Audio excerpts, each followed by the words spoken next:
আজি আমি চাবলৈ গ'লে যিখিনি অভিভুক্ত গোৱালপাৰা আনডিভাইডেড গোৱালপাৰা মানুহখিনি আমি সব ফালৰ পৰাই মানে পিছ পৰি আছোঁ শৈক্ষিক হওক সামাজিক হওক ৰাজনৈতিক দিশত আমি পিছ পৰি আছোঁ যিহেতু আজি আমাৰ মুখ্যমন্ত্ৰী ডাঙৰীয়াই 25 তাৰিখ আজিৰ দিনত বিলখন উত্থাপন কৰা কথা আছিল আমাৰ জনজাতিকৰণৰ কিন্তু কিবা কাৰণবশতঃ দুদিন পাছত মানে 27 তাৰিখত উত্থাপন কৰিব এইকাৰণে আমি আদৰণি জনাইছোঁ মুখ্যমন্ত্ৰী ডাঙৰীয়াক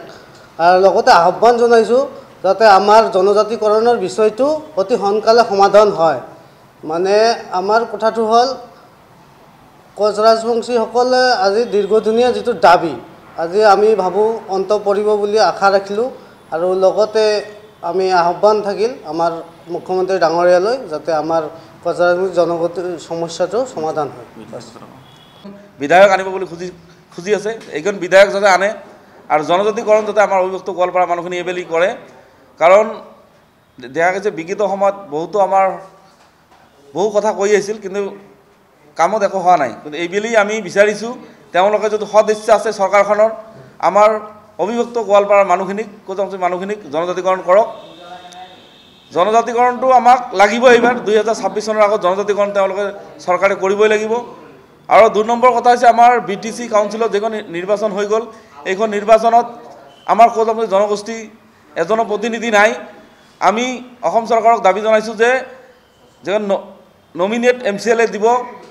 BTC গভৰ্ণমেণ্টত যাতে এজন আমাৰ জনগোষ্ঠীৰ এজন প্ৰতিনিধি তাত দিয়ে আৰু 3 নম্বৰ কথা হ'ল যে আমাৰ কমতাপুৰ অটোনমাস কাউন্সিলৰ ইন্টাৰাম বডিখন আজি 5 বছৰ হৈ গ'ল ইতিমধ্যে ইলেকশ্যন হোৱা নাই গতিকে এটা ইন্টাৰাম বডি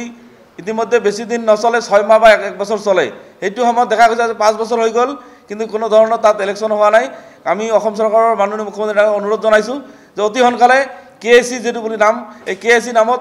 ইলেকশ্যন কৰিব লাগে অটোনমাস কাউন্সিলৰ যাতে ইলেকশ্যন খুব সোনকালে কৰে নিৰ্বাচন পাতিব লাগে এইখিনি আমাৰ মেইন উদ্দেশ্য